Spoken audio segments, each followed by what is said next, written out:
기도하고 말씀 연구 시작할게요. 하늘에 계신 하나님 아버지, 제 발등에 빛이 되어주시고 또 저의 길을 비춰주는 빛이 되어주시는 주님의 말씀을 저희가 열겠습니다. 주님, 이 말씀을 제가 열 때 성령님께서 저희의 마음들을 주관하여 주셔서 저희가 하나님의 은혜를 충만히 받는 그러한 주님의 무익한 종들이 되게 하여 주시옵소서. 감사드리오며 귀하신 예수님의 이름으로 아버지께 간절히 기도드리옵나이다. 아멘. 자, 우리가 오늘 이제 또 참 귀한 공부. 오늘 우리가 공부할 것은 성경에 나와 있는 많은 교훈이 있지만 특별히 이 시대 우리에게 꼭 필요한 교훈인데, 그것이 뭐냐면 마태복음 25장에 나와 있는 열처녀의 비유예요. 이것은 마태복음에만 나와 있어요. 열처녀의 비유. 왜 이것이 우리에게 필요한가? 이 열처녀의 비유는 그 비유 안에는 어떤 교훈이 있냐면 우리가 살고 있는 시대의 성격이 나와 있어요. 또 그 시대를 살아가기 위한 우리가 어떻게 하면 지혜로운 자가 된다. 이러한 것들이 나와 있기 때문에 시대를 막론하고 중요하지만 특별히 이 라오디게아 교회에 살고 있는 우리에게 아주 필요한 교훈을 담고 있죠. 열처녀의 비유.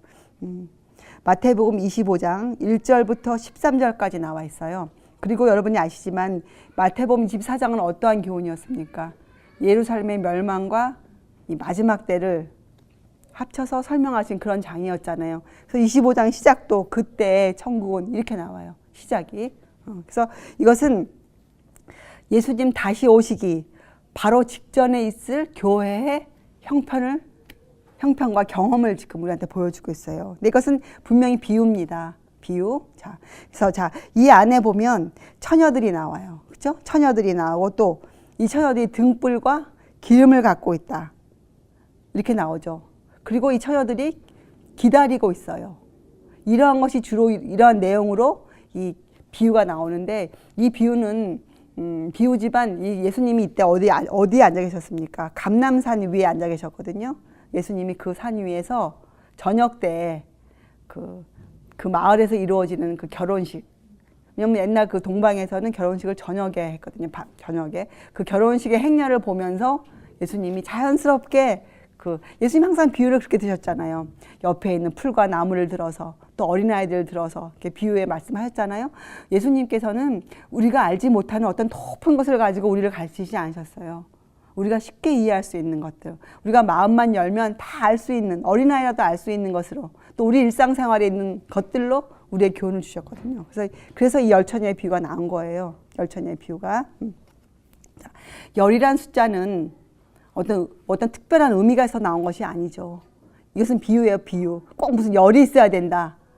이렇게 또 해석하면 안 돼요. 이건 비유기 때문에. 자, 열처녀가 있었어요. 결혼식에. 결혼식을 할 때 어떻게 합니까? 신랑이 자기 집에서 신부 집에 가요. 왜냐하면 신부를 데리고 이제 신랑 집에서는 잔치를 준비하고 있거든요. 잔치를. 그러면 이제 신랑이 그 신부를 데리러 가야 돼요. 그럼 신부 집에서는 어떻게 하겠어요? 신부 집에서는 그 신랑이 오시기를 이제 기다리고 사람들이 다 준비하고 신랑이 언제 올지 모르는데 준비 안 하고 옷도 안 입고 있다가 신랑이 온다 그러면 어떻게 해요? 근데 신랑이 날 기다려줄 것도 아니잖아요. 신부 하객들을. 그러니까 어떻게 합니까? 신부 집에서는 준비를 하고 신랑을 기다리고 있어요. 근데 신랑이 딱 언제 올지 정해져 있는 시간이 아니에요. 밤 2경에도 올 수 있고 3경에도 4경에도 올 수 있어요. 그래서 그러한 지금 장면을 보시면서 또 그게 그 당시에 풍습이었으니까 이제 이 비유를 하셨어요. 그래서 여기에 보면 이 처녀가 나오는데 왜 처녀입니까? 처녀. 성경에서 처녀는 어떤 뜻을 갖고 있어요? 비유로 볼 때. 처녀는 순결함. 그죠? 그러니까 하나님의 말씀을 믿는, 그러니까 오류를 믿지 않고 진리를 믿는 사람들 뜻하죠. 진리를 믿는 사람들. 그래서 여기 나와 있는 이 슬기로운 자와 지혜로운 자는 특별히 교회 안에서도 어떤 사람을 지금 에게 속한 말씀입니까? 특별히 진리를 믿는다고 하는 자들에게 하신 말씀이에요. 이 말씀은. 진리를 믿는다고 하는 말씀, 보편적인 사람들에게 주신 교훈이 아니에요. 이것은. 그죠? 확실한 진리를 믿는다고 하는 사람들에게, 또 예수님의 재림을 확실히 기다리고 있는 사람들에게 하신 말씀이니까 특별히 여러분과 저에게 하신 말씀이죠. 이 비유는. 왜냐면 이 처녀들이 나오기 때문에 처녀들. 순결한 신앙을 지키고 있다고 말하는 사람들이에요. 순결한 신앙. 그리고 이 처녀들이 이 등불을 들고 있어야 돼요. 등불. 등불은 성경에 또 무엇을 상징합니까? 등불은 하나님의 말씀을 상징해요. 시편에 주의 말씀은 내 발의 등이요 내 길에 빛이니이다. 그래서 이 등불은 말씀을 상징하거든요. 그래서 말씀이에요. 그러니까 다른 말로 하면 신앙이 있는데 주의 말씀을, 그러니까 진리를 가지고 있는 자들. 자, 그리고 기름이 있어야 돼요. 기름. 등불을 피려면 기름이 필요하잖아요. 자, 이것은 성령님을 상징하잖아요. 예, 성령님을. 이것은 스가랴 4장에 나와 있죠. 그죠? 그리고 기다려야 돼요. 자, 이제부터 이제 시작합니다. 이런 것들이 이제 열처녀 비유에 나와 있는 배경들이에요. 배경들.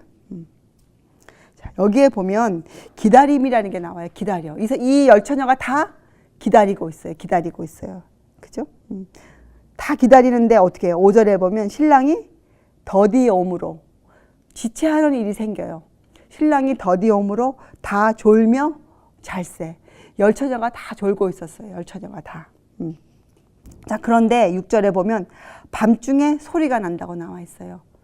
자, 보라, 신랑이로다 맞으러 나오라 하매 이에 그 처녀들이 다 일어나 등을 준비할세. 이렇게 나오죠. 자, 그래서 이 밤중 소리는 무엇이냐? 다 졸며 자는 사람들을 깨우는 거예요. 밤중 소리. 밤중 소리. 그러니까 하나님의 기별 중에서 특별히 이 시대에 우리를 깨우는 기별이 있다는 것이죠. 밤중 소리가 꼭 필요해요. 밤중 소리. 하나님의 말씀이 많아요. 진리가 다 여러 세대 동안 다 전해졌지만 특별히 우리 시대에 전해져야 될 밤중 소리가 우리에겐 필요해요. 그리고 등을 준비했어요. 이 처녀들이. 자, 이제 우리가 한번 이 미련한 처녀, 그 후에 나오는 미련한 처녀들을 한번 살펴봐요. 자, 이 미련한 처녀들을 살펴보았더니 이들은 어떻게 합니까? 등불이 꺼져가고 있었어요. 밤중 소리가 났는데도 이들이 밤중 소리가 났는데 이들이 어떻게 해요? 졸다 깼어요, 이들도. 그죠? 그런데 이들이 뭐가 없는 거예요? 등이 꺼져가고 있어요. 그러니까 이들이 밤중 소리가 왔는데도 쿨쿨 자고 있던 사람들이 아니에요. 그죠? 잘 읽어보면 소리가 나서 이들이 깨었어요. 그래서 준비를 하려고 했는데 어떻게 합니까? 등불이 꺼져가는 거예요. 그런데 보니까 그 갖고 온 그릇에 기름이 하나도 없어요. 예. 그게 지금 이 열처녀에 나와 있는 장면들이잖아요. 자, 그러면 이 미련한 처녀는 우리가 실제적으로 공부해 봐야죠. 도대체 무엇을 예수님이 미련한 처녀라고 불렀는가? 미련한 처녀. 자, 그러니까 진리를 믿긴 믿었는데 이들이 지혜가 없었던 거죠. 지혜가. 성경에는 이 사람들을 여러분 씨 뿌리는 자의 비유에 보면 여러 가지 길가에 떨어진 씨가 나오고 어떻게 해요? 돌밭이 나오고 가시밭이 좋은 밭이 나오잖아요. 이 미련한 처녀는 돌밭이에요. 돌밭. 왜냐하면 돌밭이 어떻게 됐습니까? 돌밭이 말씀을 받을 때 즉시로 받았어요. 그들.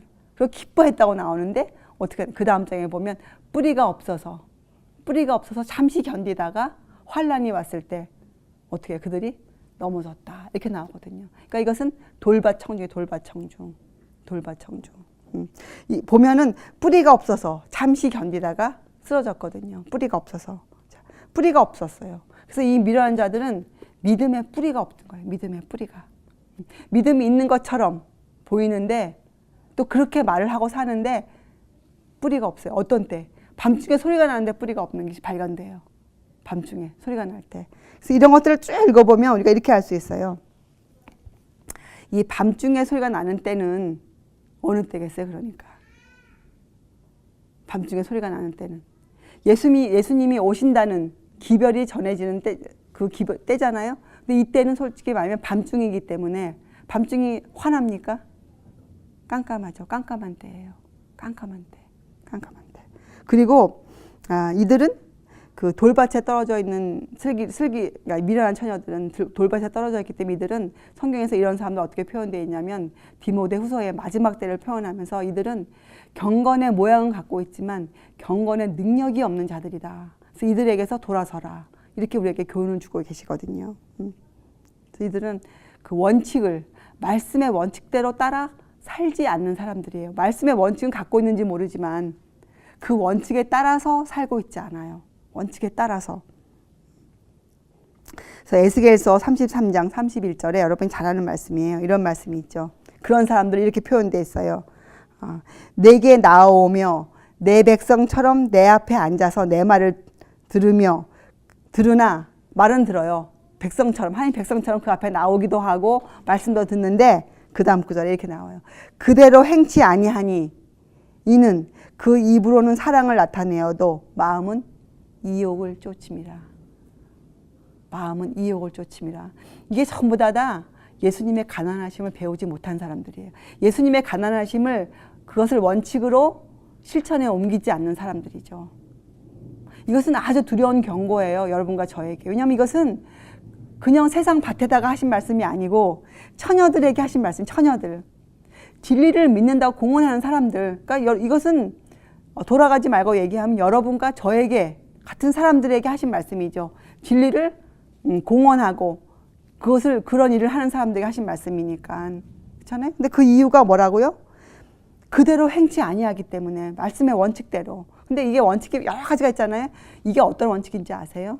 여기에 보면 마음의 이욕을 쫓음이라 이렇게 나왔기 때문에 이것은 정말 예수님께서 가난하게 오셨는데 그 가난함의 그 마음을 배우지 못하는 사람들이에요. 배우지 않는 사람들. 못하는 것이 아니죠. 참 배우지 않는 사람들. 그리고 우리가 또 공부해서 알아요. 이것은 이 나누어 줄 수 있는 것, 이 등불 말이에요. 등불. 성령님의 그 가무 아닙니까? 여러분과 저에게 성령님의 역사가 시작되면 무엇이 됩니까? 우리의 마음이, 우리의 심령이 움직여서 우리가 변화되잖아요. 그 변화된다는 게 무슨 뜻이에요? 우리가 변화됐다. 사람이 변화가 되었다. 이것이 뭐예요? 사람이 변화. 갑자기 얼굴이, 미운 얼굴이 예뻐집니까? 장기가 커져요? 사람이 변화되었다는 것은 그 사람이 변했다는 것인데, 그건 직접 얘기하면 그 사람의 성질, 품성, 이런 것들이 변해버린 것이죠. 예전에는 인색했었는데 그 사람이 후회한 사람이 되고, 그렇잖아요? 예. 이런 것들이 예전에는 짜증을 잘 내는 사람이었는데 아주 너그러운 사람이 되고, 이런 것들이 변하는 거잖아요. 근데 이것은 성령님의 역사거든요. 성령님의 역사로만 그게 이루어지는 일이니까. 그래서 이 등불을 갖고 오셨다는 얘기는 이 사람들이 그 품성의 변화를 계속적으로, 등불을 밝혔다는 것은 그 품성이 계속적으로 변화되고 있다는 것이에요. 여기 등불이 꺼져간다는 건 뭐예요?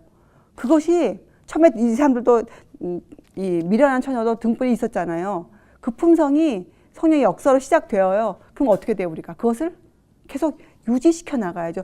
유지하고 있다는 것은 자라나고 있다는 뜻이잖아요. 우리가 시의 그 비유에서 배웠잖아요. 식물이 성장하지 않고 있으면 어떻게 돼요? 싹을 냈어요, 식물이. 싹을 틔웠어요. 근데 자라지 않고 가만히 있으면 어떻게 됩니까? 죽은 거잖아요. 그래서 유지가 되고 있다는 얘기는 뭐 다른 말로 하면 성장하고 있다는 얘기예요. 성장. 등불이 계속 타고 있어야 돼요. 등불이 꺼졌다는 거는 시작된 그 품성 변화가 그만 멈춰진 것이죠. 멈춰진 것이죠. 그래서 이것은 또한 품성을 우리에게 보여주고 있어요. 품성. 품성은 우리가 내 품성을 남에게 줄 수 있습니까? 아무리 자식을 사랑해도 나에게는 좋은 품성을 자식에게 나눠줄 수가 없어요. 유전적으로도 줄 수가 없어요. 품성은. 그래서 여기에 연관되어서 에스겔서 14장 20절에 여러분 잘 아세요. 에스겔 14장도 마지막 때를 위한 그 기별들이 쭉 적혀 있어요. 거기에 그 예루살렘의 망하는 과정들이 적혀져 있거든요. 거기에 보면 이런 말씀이 있어요. 비록 노아, 다니엘, 욥이 거기 있을지라도 나의 삶을 두고 맹세하노니 그들은 자녀도 건지지 못하고 자기의 의로 자기의 생명만 건지리라. 이게 무슨 말입니까? 내 의가 아니죠, 사실은. 이게 무슨 의입니까? 내가 믿음으로 말미암은 의잖아요. 예수님의 그 거룩한 품성을 받은 것이잖아요. 그건 내 것인데 그것으로만 나만 구원받아요. 내 자녀도 내가 그것을 전해줄 수가 없어요. 그것이 이 열처녀의 비유가 또 뜻하는 한 장면이에요. 자, 그런데 여기 보니까 밤중에 소리가 났다. 밤중에. 자, 우리의 품성, 우리가 변화를 막 시켜놓은 우리 아름다운 품성이, 물론 우리가 그 품성이 시시때때 그러니까 향기니까 감출 수 없으니까 보여지지만 이 품성이 빛을 발할 때가 있어요. 그 어느 때 발합니까? 우리의 인생이 위기에 놓였을 때. 어떤 사람이 저 사람은 저렇구나 하고 확실히 알려주는 때는 언제입니까? 그 사람이 아주 위험한 일에 처해 있을 때. 그럴 때 그 사람의 그 감추어져 있던 모든 것이 드러나잖아요. 그래서 품성은 위기의 때에 나타나요. 위기의 때. 뜻밖의 재난이나 죽음이 닥쳐올 때 그 사람에게서 그 사람의 품성이 완전히 드러나죠. 그래서 지금은 이 밤중 소리가 나와 있는, 그죠? 밤중에 소리가 나와 있는 밤중, 그러니까 여러분 보세요. 이 밤중에 소리를 주시는 뜻이 무엇입니까? 이제 때가 되었으니까 다 내가 심판하겠다. 이 목적이 아니시죠. 이거 읽어보세요. 읽어보면 이 밤중에 소리를 내신 이유가 있어요. 이게 뭐겠어요? 깨어나라, 준비하라. 깨어나라, 준비하라. 이것 때문에 주신 거예요, 밤중 소리. 그러니까 열처녀의 비유를 주신 이유도 뭡니까, 우리에게? 두렵다. 때가 됐다. 어떡하지? 도망가자. 이거예요? 아니에요. 우리에게 밤중 소리를 주신 이유도 자, 봐라. 때가 되었다. 곧 오신다. 깨어나서 준비해라. 이것 때문에 주신 거예요. 열처녀의 비유를. 그래서 여기 나오잖아요. 소리가 나는데 보라, 신랑이로다. 맞으러 나오라. 보라. 지체할 시간이 없어, 이제부터는. 이제부터는 우리 편에서는 이 지체할 시간이 전혀 없어요. 그래서 지금은 이 준비의 기간이고 이것을 성경에서는 은혜의 시간이다 이렇게 불러요. 은혜의 시간. 은혜로 주신 것들이에요. 은혜로 우리에게. 이동안 우리가 두 가지를 우리가 확인해내야 돼. 우리 스스로의 두 가지. 첫째 뭐냐? 우리가 하나님의 약속을, 신랑이 곧 온다는 약속을, 또 우리를 하나님께서 구원해 주신다는 그 약속을 진실로 믿고 있는지, 우리의 믿음을 우리가 따져봐야 돼요. 우리의 믿음을. 그렇죠? 또 한 가지는 우리의 마음이 하나님의 은혜 가운데서 성장하고 있는지, 잘 유지 보존되고 있는지도 우리가 번번이 따져봐야 돼요. 이 두 가지를 이 두 가지 때문에 우리가 시험대에 오르고 있기 때문에 이 두 가지를 우리가 따져봐야죠. 왜냐하면 이제 이 밤중 소리가 끝나고 나면 다 읽어보면 무슨 일이 생깁니까? 다 되면 우리가 정말 참으로 믿고 있는지 이것을 시험에 정말 이것을 이제 판단해 보는 그러한 때가 이르러 오른다고 나와 있거든요. 왜냐하면 이 열처녀 모두가 사실은 다 초청을 받았어요. 그렇죠? 그리고 기름과 등을 다 가지고 있었고 모두 다가 하나님의 일을 한다고 주장하고 있어요. 모두 다가. 그리고 모두 다가 예수님의 재림을 기다리고 있다고 외치고 있어요. 자, 그런데 성경을 여기저기 읽어보면 마태복음 7장과 누가복음 13장에 이런 말씀이 있죠. 내가 주의 앞에서 먹고 마셨습니다. 내가 주의 이름으로 선지자 노릇도 하였습니다. 그런데 주님이 그들에게 뭐라고 말합니까? 내가 너희를 도무지 알지 못하노라. 내게서 떠나가라. 그렇잖아요? 참 엄숙한 경고가 또 성경에 나와 있어요. 그 경고도 누구에게 주셨습니까? 모든 사람에게 주신 것이 아니죠. 그 경고도 주의 일을 하고 있다는 사람들에게 주신 거니까 그것과 이 열처녀의 비유는 같은 사람들에게 주신 것이에요. 같은 사람들에게. 여러분 성경을 이렇게 읽으면 이렇게 여러분이 좀 연결을 시키셔야 돼요. 연결을. 그러니까 하늘나라에 들어갈 수 있다고 그 권리를 주장하는 사람들이었잖아요. 내가 주님을 위해서 이렇게 살았습니다. 그러니 저는 구원받을 수 있습니다. 이렇게 주장하는 자들에게 주신 말씀이잖아요. 그래서 정말 여러분과 저에게 필요한 것은 성령님을 간구해야 돼요. 성령님을. 이 마지막 시대에 우리의 영을 열어서, 그렇잖아요. 우리 영에 아주 정말 그런 원함, 꼭 필요한 것들을 이렇게 연결시켜 주실 수 있는 분이 성령님이시거든요. 성령님. 그래서 우리가요, 정말 이 세속으로, 이 세상의 것들로, 사실 여러분과 저는 세상의 것들로 눈이 멀어 있고, 귀가 막혀 있고, 그죠? 또 마음도 닫혀 있는 그런 사람들이었잖아요, 과거에. 지금도 어떤 부분은 주님의 말씀을 듣기에 아주 어려워진 부분들이 있잖아요. 지금도 사실 우리는 성장해야 되는 사람들이니까. 그래서 우리의 이런 막힌 귀와 이 닫혀진 눈, 또 이런 우리의 마음들을 열어줄 수 있는 분은 성령님 뿐이세요. 성령님의 은혜만이 우리의 그런 것들을 열어주실 수가 있거든요. 그래서 우리가 간구드려야 돼요. 성령님의 간구를. 우리를 세상으로 되어가는 그 세속화에서 우리를 건져줄 수 있는 분은 성령님이 해주실 것이거든요. 우리를 갖다가. 그러니까 여러분 정말 기도드릴 때 이런 진실된 마음으로 정말 우리가 꼭 필요하다. 정말 필요하다. 이런 것들을 간구드려야 되죠.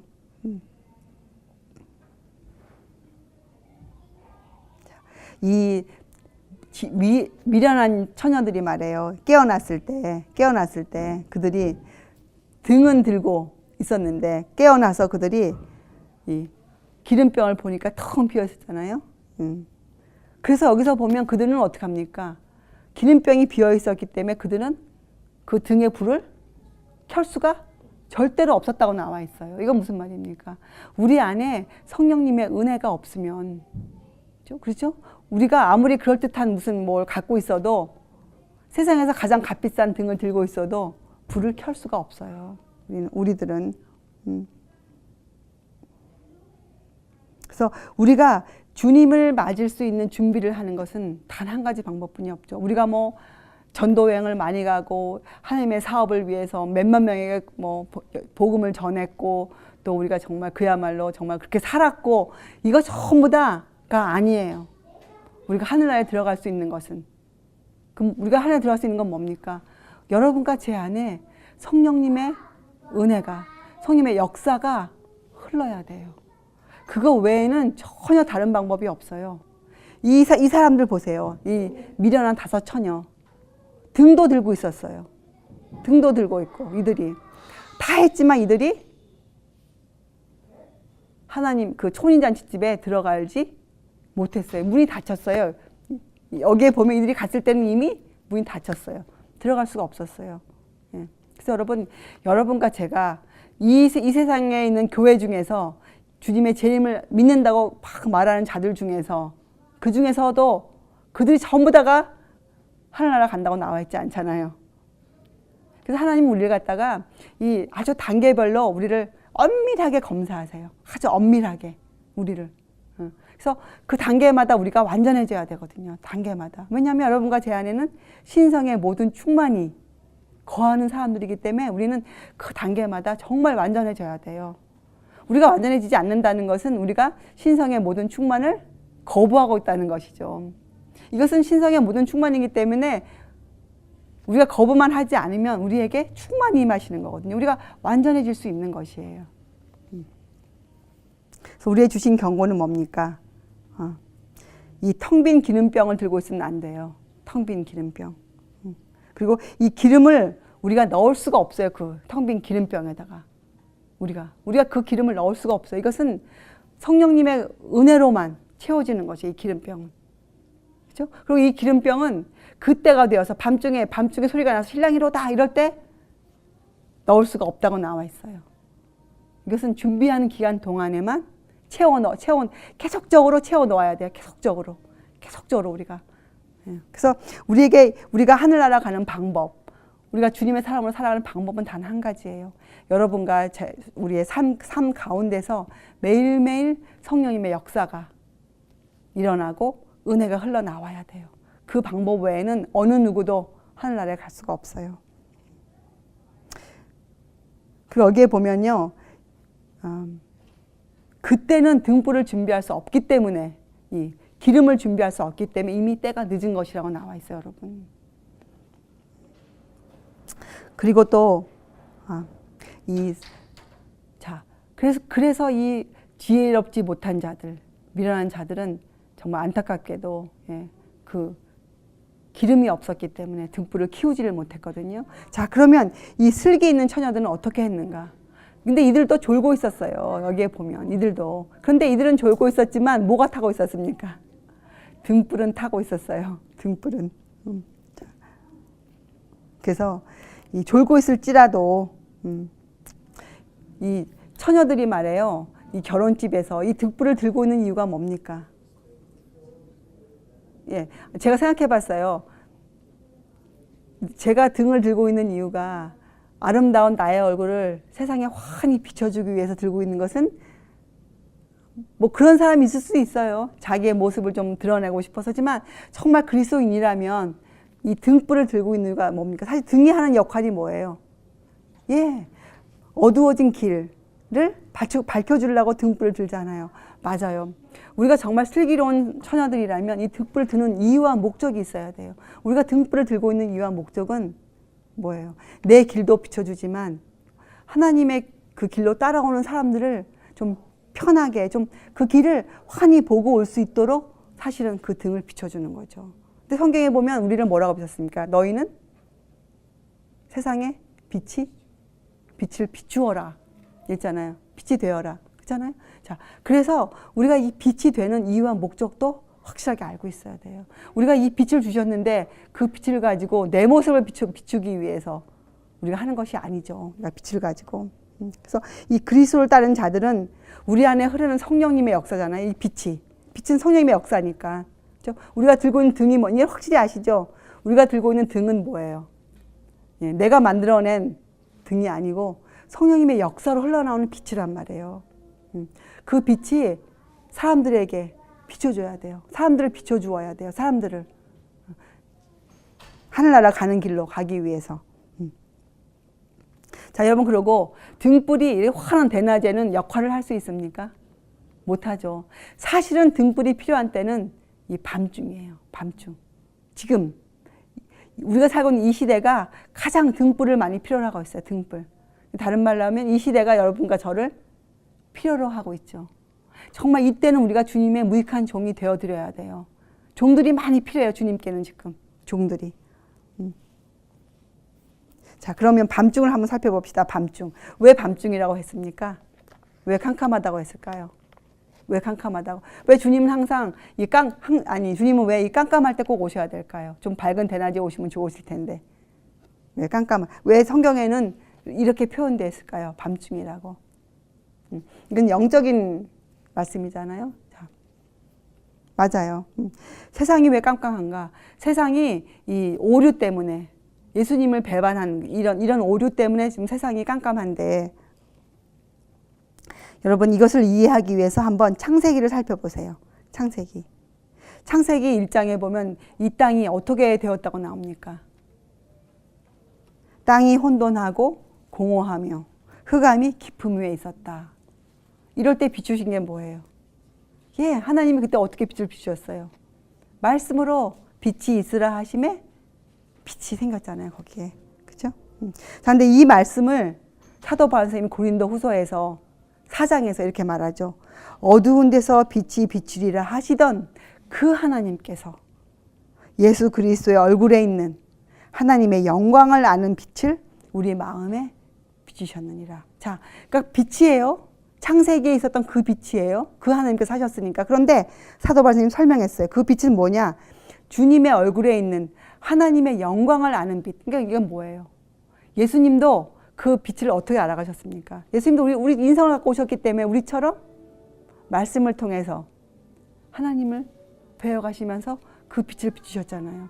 똑같아요, 우리가 갖는 게. 예. 그래서 이 예수님의 품성, 예수님의 얼굴에 있는 하나님의 영광을 아는 빛, 그 빛이 어떻게 해요? 우리에게 주시는 거예요. 성령의 역사를 통해서. 그죠? 그래서 우리도 그 예수님을 아는 그 빛, 그러니까 하나님을 아는 그 빛을 그걸 우리가 전해야 돼요. 우리도. 그 빛이 우리에게서 나와야 돼요. 그 빛이 세상을 환하게 물들어야 돼요. 그 빛이. 그래서 마지막 기별이 비춰지면 세상에 어떤 인생이라고 나와 있습니까? 그 빛 때문에 온 땅이 환해진다고 나와 있잖아요. 온 땅이 환해진다고. 무슨 온 땅에 주님이 무슨 별들을 다 보내서 땅을 비춰주시겠다는 거 아니에요. 그 전하는 그 기별 안에 예수님을 아는, 하나님의 영광을 아는 그 예수님의 빛이 같이 나가기 때문에 온 땅이 환해지는 거예요. 그 빛으로. 그러니까 진짜 땅이 환해지는 것이 아니고 어떻게 됩니까? 그 기별이 사람들 마음에 깊이 뿌리를 박는 거죠. 그 그 기별이 나가서 사람들을 다 변화시키는 거예요. 그래서 사람들이 어떻게 그것을 땅이 환해진다고 표현하신 거예요. 땅이. 근데 실제적으로 땅은 어떻게 됩니까? 깜깜하죠. 실제적으로 땅은. 그렇지만 그 땅에 하나님을 아는 지식으로 변화받은 사람들이 많아진다는 뜻이에요. 그래서 이사야서 60장 1절에 그런 사람들에게 이렇게 얘기하잖아요. 일어나라. 일어나라. 일어나서 뭐 하라고 나옵니까? 그 다음 구절이 빛을 발하라. 빛을 발하라. 근데 그 다음 구절에 보면 그때가 캄캄한 때라고 나와요. 캄캄한 때. 제가 옛날에 이런 기별을 이해 못했을 때는 참 이상하다. 일어나서 빛을 발하라는데 왜 세상은 캄캄하다 그러지? 제가 이런 영적으로 제가 혼돈되어 있으니까 그런 것이 이렇게 잘 연결이 되어 있지 않았었어요. 그래서 이 캄캄하다는 뜻은 뭡니까? 하나님을 알고 있는 지식이 전혀 없는 시대예요. 하나님께 대한 오해, 하나님을 잘못 이해하는 것, 그죠? 하나님을 어떤 사람으로 당신은 엄한 사람이라, 당신은 엄한 사람이라 이렇게 잘못된 이해로 사람들의 머리가 정말 깜깜해져 있어요. 사람들이 깜깜해요. 하나님의 그 자비하심, 공의하심, 인자하심 이런 것에 대한 빛이 전혀 없어요. 이사야서 40장 9절과 10절을 한번 읽어보세요. 이렇게 적혀져 있어요. 아름다운 소식을 시온에 전하는 자여. 그러니까 여러분과 저죠. 너는 높은 산에 오르라. 아름다운 소식을 예루살렘에 전하는 자여. 너는 힘써 소리를 높이라. 두려워 말고 소리를 높여 유다의 성읍들에 이르기를. 그 다음에 이르라는 말씀이 나오는데 이렇게 나와요. 너의 하나님을 보라. 이렇게 이르래요. 너의 하나님을 보라. 보라 하라. 주 여호와께서 장차 강한 자로 임하실 것이요 친히 그 팔로 다스릴 것이라. 보라 상급이 그에게 있고 보응이 그 앞에 있으며. 이건 마지막 때 예수님 오실 때 기별이잖아요. 우리가 외칠 기별은 너희 하나님을 보라. 하나님을 보라. 그걸 외치라는 거예요. 누가복음 4장, 여러분 우리가 공부한 건데 누가복음 4장 18절 19절에는 이사야 선지자가 하신 말씀을 이렇게 다시 설명했어요. 주의 성령이, 이건 예수님이 하신 말씀이죠. 주의 성령이 내게 임하셨으니, 그러니까 주의 성령이 여러분과 제게 임하면 그러니까 이런 일을 하라는 거예요. 네. 누가복음 4장이에요. 18절과 19절. 주의 성령이 내게 임하셨으니, 임하신 이유가, 이는 가난한 자에게 복음을 전하고, 그렇죠? 포로돈자에게 포로돈자를 자유롭게 해주고, 눈먼 자를 다시 보게 해주고, 눌린 자를 자유롭게 하고, 그 다음에 이렇게 나와 있어요. 주의 은혜의 해를 전파하게 하려 하심이라. 하나님께서 이 기별을 주신 이유는, 또 성령님을 임하게 해주신 이유는 은혜의 해. 어떤 은혜의 해입니까? 사람들이 그 말씀만 받으면 어떻게 눈먼 자가 눈이 열리고, 귀머기가 귀가 열리고, 눌린 자들이 자유롭게 되고, 포로로 있는 자가 구속을 받고, 예? 이런 은혜의 해를 전파하라. 그 우리가 뭐예요? 하나님을 바라보라. 이 세상을 향해서 하나님을 보십시오. 근데 그 하나님을 어떻게 보여줍니까, 우리가? 하나님을 어떻게 보여줘요? 보여주는 방법이 성경에 나와 있고 우리가 공부했잖아요. 어떻게 보여줘, 하나님을? 예, 우리를 통해서. 그래서 우리가 증인이고, 예수님 우리 어떻게 뭐래요? 너희는 세상의 빛이라. 세상의 빛이라. 이것이 빛이라. 빛은 이게 방법이 나오는데요. 우리가 전도하는 방법이 나와요. 세상에 빛을 비추는 방법이 나오는데, 빛을 비추기 위해서 여러분과 제가 할 일이 있습니까? 여러분과 제가 사실적으로 할 일이 아무것도 없죠. 빛은 그냥 등불은 그냥 들고 있으면, 우리는 사실 들고 있는 자들이죠. 빛은 빛 자체가 빛을 내요. 우리가 빛을 비추기 위해서 우리 스스로는 그 빛에 끼어 들어가서 우리가 뭘 할 일이 아무것도 없어요. 우리는 할 일이 아무것도 없어요. 우리는 그저 등을 들고 서 있기만 하면 돼요. 그러면 빛은 그냥 그 빛은 우리 빛이 아니잖아요. 그 빛은 창조 때 하나님 말씀하신 그 빛이잖아요. 그 빛. 그러니까 우리는 그저 들고 있으면 돼요. 등을. 그러니까 우리가 할 일은 등을 잘 보존해야, 닦고 기름을 채워놓고. 근데 그 기름도 우리 기름이 아니잖아요. 주세요. 우리는 그저 받아들이면 되는 거죠.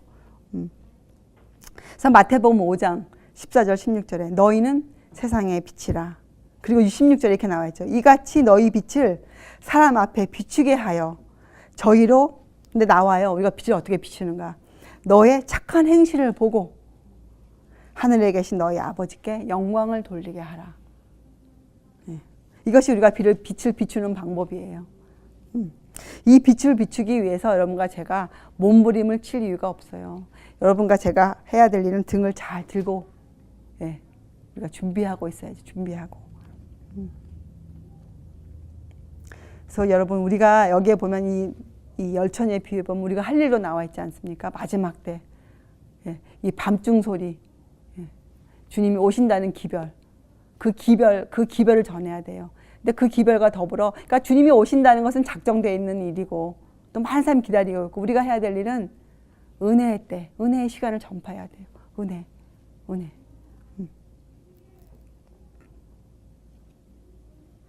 그래서 우리가 이 선한 행실을 사람들에게 베푸는 것, 선한 행실. 왜냐하면요, 인생의 고난과 불행을 덜어주는 것. 어마어마한 일 아닙니까? 우리도 우리의 인생의 고난과 불행을 어떻게 할지를 모르고 살아온 경우가 허다한데, 어떻게 우리가 남의 인생에 그런 것들을 우리가 고난과 불행을 덜어주겠어요? 또 어떻게 우리가 이렇게 불쌍한 사람, 못 먹는 사람이 많은데 어떻게 우리가 그들을 다 구제하겠습니까? 그죠? 근데 성경은 우리에게 그것이 우리의 의무라고 나와 있거든요. 한번 보세요. 이사야서 58장을 한번 펴세요.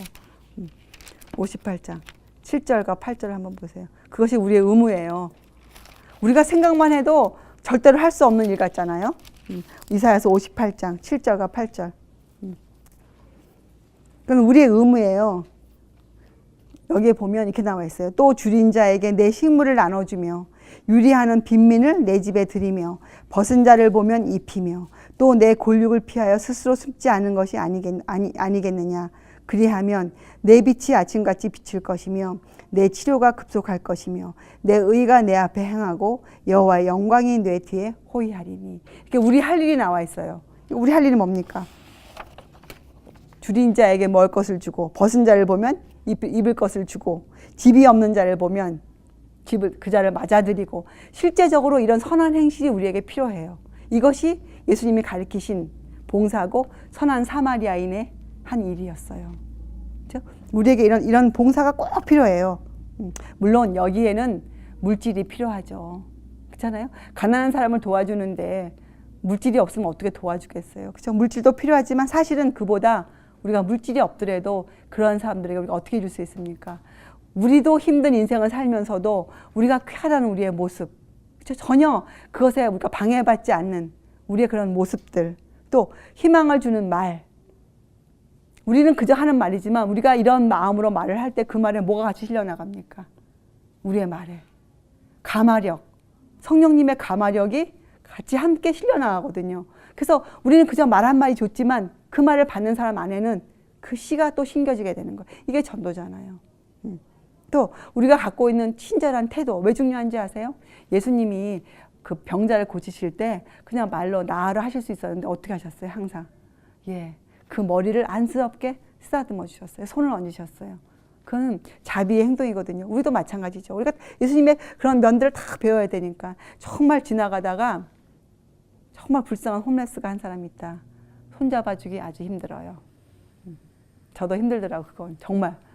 또 세상이 그렇게 만들어놨어요. 저 사람들은 위험하다.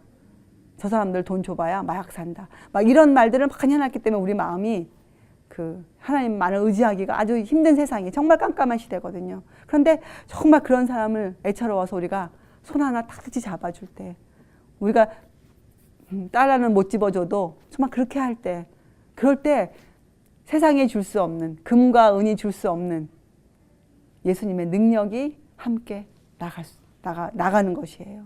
그게 여러분과 제가 할 수 있는 최선의 전도예요. 우리가 할 수 있는. 돈이 절대 아니에요.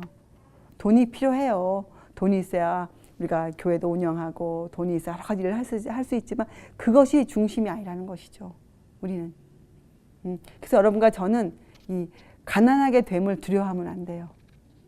예수님이 가난하셨거든요. 여러분과 저는 그것을 두려워하지 말아야 돼요. 그래서 예수님이 아까 공부했잖아요. 우리한테 뭐라고 당부하셨습니까? 너희는 마음에 근심도 하지 말고 두려워하지도 말라. 우리는 먹을 거 주는 거, 입을 거 주는 것, 이런 것보다 더 큰 일을 사실은 해야 돼요. 왜냐하면 이 세상을 구원해 갈 수 있는 것은 딱 한 가지예요. 하나님의 사랑이시거든요. 예수님의 사랑. 사랑만이 이 일을 해낼 수가 있기 때문에 여러분과 제가 정말 전해줘야 될 것은 이 사랑이에요. 우리가 이런 일을 할 수 있는 자가 정말 되어야 되거든요. 주님의 사랑을 전하는 자. 하나님 주시는, 우리에게 주신 축복 말이에요. 주님 주신 은혜. 그 축복은 그저 여러분과 제가 상상할 수 있는 그런 범위의 것이 아니에요. 이 축복은 우주적인 축복이에요. 온 우주도 감당할 수 없는 그런 축복이에요. 신성의 모든 충만으로 우리에게 주시는 거니까 우주도 감당 못해요. 그런 충만. 그런 걸 주셨어요. 여러분과 저에게. 근데 세상이 얼마나 깜깜하고 여러분과 저도 얼마나 깜깜하면 그런 약속을 읽고도 우리가 마음에 영향을 그만큼 받지 못하는 거죠. 얼마만큼은 받겠지만 정말 그 충만한 만큼 우리가 영향을 받지 못하고 있는 것이에요. 우리는 정말 깨어나서 우리는 부지런히 우리는 우리 등을 손질해야 돼요. 부지런히. 그리고 항상 여러분 살펴봐야 돼요. 정말 내 이 그릇에 기름이 채워져 있는지 우리는 항상 살펴보아야 돼요. 선배의 책에는 이렇게 표현됐더라고요. 그 기름을 이렇게 불렀어요. 사랑의 금기름. 정말 제 귀에 얼마나 아름다운 소리 들리는지 읽는데 사랑의 금기름. 정말 필요하지 않아요? 여러분과 제가 갖고 있는 우리 그릇에 이 금기름이 가득 채워져 있다면 아마 우리만 갖고도 이 세상이 어떻게 되겠어요? 환하게 밝혀질 것이에요. 우리만 갖고도. 하나님은 그만한 능력이 차고 넘치시는 분이시잖아요. 그래서 여러분과 제가 지금 그 일을 잘 못하고 있어요. 예, 그렇게 못해요. 우리 때문에 온 땅이 환해지고 있지 않아요. 예, 우리가 무슨 말입니까? 돌아보면 우리가 깊이 회개해야 돼요.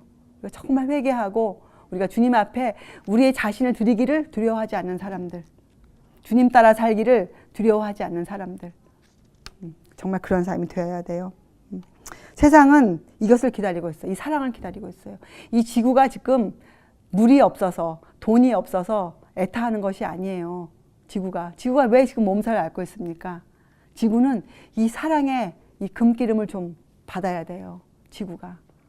세상 사람들은 지금 이것이 없어서 지금 죽어가고 있죠.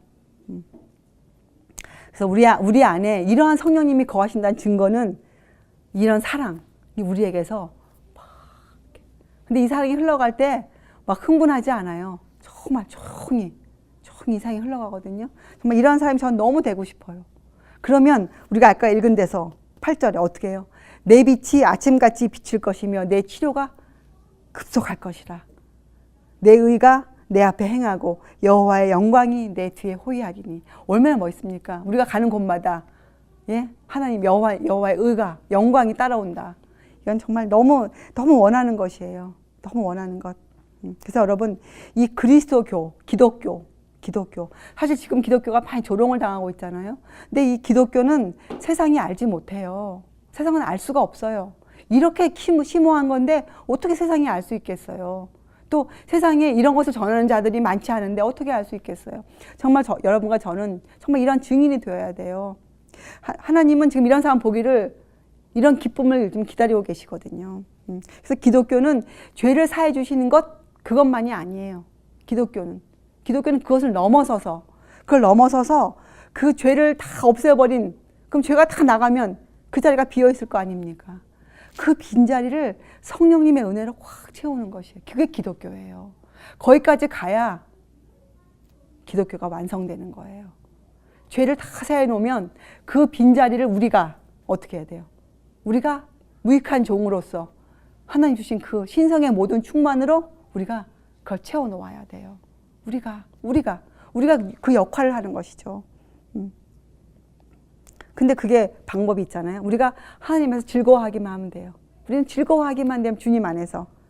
그리고 주님의 그 우주적인 축복을 받아 누리면 되고 또 주님께서 우리의 마음을 다시 주시면 되는 것이고 우리는 별로 할 것이 없어요. 정말 별로 할 것이 없어요. 별로란 말은 조금은 있다는 뜻이죠. 근데 진짜 별로 할 것이 없어요. 자, 기독교가 이렇게 되어야 복음의 계획의 영광과 충만함과 완전함이 이루어지는 것이에요. 복음의 계획이. 이것이 하늘의 비밀이고 이것이 경건의 비밀이에요.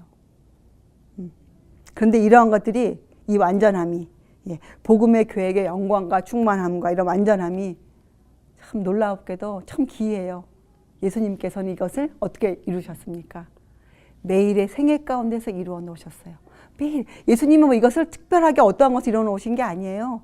예수님이 매일매일 살아가시면서 이 충만함을 이루어 놓으셨거든요. 그래서 우리도 우리의 일상생활 가운데에서 이 복음의 계획의 충만함을 이루어 놓아야 돼요. 우리도. 그런데 여기에 이제 끝으로 주의사항이 항상 있어요. 우리가 잊지 말아야 될 주의사항. 우리는 너무 즐거워하다 보면 또 어떤 때 깜빡 잊기도 해요. 그런데 항상 기억해야 돼요. 그래서 이렇게 이런 열처녀의 비유도 주신 거잖아요. 우리 주의사항이 뭐냐? 우리는 이 빛을 비추려고 애쓰지 말아야 돼요. 우리는. 그거 할 필요 없어요. 이 빛은 우리 빛을 비추는 게 아니거든요. 받은 빛을 우리는 그저 들고 있기만 하는 사람이잖아요. 이 빛을 비추기 위해서 뭔가를 하기 위해서 우리가 애쓰라고 말씀하시지 않으셨어요. 우리에게 어떻게 말씀했어요? 너희 빛을 비추라. 빛을 비추라. 그렇지, 빛을 비추기 위해서 무엇을 하여라 이렇게 나와 있지 않아요. 빛을 비추라. 왜냐하면요, 왜 이게 이렇게 될 수뿐이 없는 과학적이냐면 이것이 여러분과 제가 성령님의 그런 은혜를 역사를 받고 은혜를 받잖아요. 그러면 어떻게 됩니까? 빛은 이미 우리에게 와 있기 때문이에요. 그래서 우리는 어떻게 해요? 그 빛을 비추기만 하면 돼요. 그 빛이 이미 와 있기 때문에. 그래서 우리가 할 일이 있어요. 없는 것이 아니죠. 자, 우리 할 일은 뭡니까? 우리가 장애물들, 우리가 이런 빛을 비추는 선한 행실로 우리의 품성이 좋아야 되는, 아니 품성이 나쁜 사람이 선한 행실을 절대로 할 수 없죠. 우리의 품성이 온유하고 자비롭고 인내심이 깊고 이런 품성이 되어줘야 되는데 우리는 이런 품성을 우리가 키워가는데 되는 장애물들이 있죠. 여러분과 제가 갖고 있는 나쁜 습관들, 또 잘못된 생각들, 이런 것들을 극복하고 없애야 돼요. 우리는 장애물들을 제거하는 일을 해야 돼요. 장애물들. 빛을 비추기 위해서 애를 쓸 것이 아니라 우리는 그 빛이 이미 우리한테 와 있는데 그 빛을 나가지 못하도록 막고 있는 우리의 나쁜 습관들, 그렇죠? 우리의 나쁜 생각들, 이런 것들 제거해버리는 일을 우리가 해야 돼요. 우리가 그것만 우리가 해야 돼요. 그러니까 바꿔서 하면 안 됩니다. 하나님의 할 일을 우리가 하고자 애쓰면 안 돼요. 그러니까 성령님께 맡겨두고 우리는 우리가 해야 될 일, 성경에서 우리에게 분부하신 일을 우리가 해야 되는 거예요. 자, 그런데 또 방법을 주셨어요. 아, 그렇다. 너무 어렵다. 아니, 이 버릇. 3살 때 고치지 않으면 8까지 간다는 이 버릇을 내가 어떻게 고칠까? 그죠? 근데 방법도 주셨어요. 이렇게. 시편 119편 165절에 이렇게 주셨어요. 주의 법을 사랑하는 자에게는 큰 평안이 있으니 저희에게 장애물이 없으리라. 우리가 어떻게 하면 된다고요? 주의 법을 사랑하면 돼요. 주의 법을 사랑하면 돼요. 주의 법을. 하나님의 법을 사랑하면 돼요. 자, 그러면 이제 여러분과 제가 일어나서 빛을 발하는 자가 될 수 있겠습니까? 그렇죠? 우리 충분히 될 수 있어요. 일어나서 빛을 발하는 자. 그래서 여러분, 우리가 요새 우리 표어로에 걸어놓은 성경절이 지금 뭐라고 적혀 있습니까? 로마서 13장 10절. 사랑은 이웃에게 악을 행치 아니하나니. 그래서 율법의 완성이잖아요. 우리는 주님의 법을 사랑하는 법만 배우면, 주의 법을 사랑하는 자가 되면 우리는 빛을 그냥 비추는 자가 되는 것이에요. 이게 구원의 과학이에요. 그러면 일어나서 깜깜한 때에 또 우리는 일어나서 어떻게 해요? 그냥 빛을 발해요. 우리 빛을 발해요. 너희 빛을 비추라. 너희 빛을 비추라. 하늘은 우리에게 아주 가까워요. 아주 가까워요. 왜냐? 예수님이 인성 속에 그 영광을 가지고 오셨기 때문에 아주 가까워요. 그래서 우리 중에서 인간 중에서 가장 어려운 고난을 당한 사람이 누굽니까? 여러분과 저예요? 아니에요. 욥이 있었잖아요. 욥. 그 욥이 뭐라고 외쳤습니까? 내가 친히 그를 보리니 내 눈으로 그를 보기를 외인처럼 하지 않으리라. 하지 않을 것이라. 욥이 그렇게 고백하거든요. 그래서 여러분과 저는 이 장애물들을 제거하는 일에 최선을 다해야 돼요. 장애물을 제거하는 일. 우리 눈을 다른 곳에 돌릴 필요가 없어요. 우리는 눈을 주님께 고정시키고, 우리의 눈을 고정시키고, 그렇잖아요? 우리는 등을 들고 눈을 고정시키고 서 있으면 돼요. 근데 그거 흔들리지 않고 서 있으려면 어떡합니까? 우리를 방해하는 것들, 우리가 들고 있지 못하게 방해하는 것들을 우리가 막아내야죠. 그죠? 여러분과 제 앞에 있는 장애물들을 우리는 제거해내야 돼요. 그래서 우리는 사실은 우리는 지금 은혜에 살고 있기 때문에 이 마음으로는 하늘을 누리고 살아야 돼요, 여러분. 예, 마음으로는 이런 하늘의 평안, 그러니까 뭐 하늘 누리고 산다 그래서 우리가 뭐 부족함이 전혀 없는 그런 게 아니라, 이제 그런 건 여러분 우리가 좀 떠나자고요. 이제 그런 것들은 우리가 예수님도 그렇게 안 사셨으니까 그거 아니고 이 마음으로 하늘의 평안을 누리고 사는 자들, 마음으로 하늘의 평안을 누리고 사는 자들. 자, 끝으로 제가 이 구절을 하나 읽어드릴게요. 이 구절을 읽으면 우리는 이런 마음이 들어요. 우리는 항상 하나님과 교통하고 살아야 돼요. 항상 그렇게 살아야 이런 고백을 할 수가 있어요. 항상 하나님하고 항상 교통하고 매일매일 살아야 마지막 날 주님이 오실 때 이런 고백을 할 수 있는 거예요. 이사야가 한 고백이거든. 이사야가 들어보세요. 정말 그래요. 이사야서 25장 9절에 이렇게 고백했어요. 이사야가 이는 우리의 하나님이시라. 우리가 그를 기다렸으니 그가 우리를 구원하시리로다. 그렇잖아요. 하나님이 오실 때, 예수님이 오실 때 이는 우리의 하나님이시라. 나의 하나님이시라.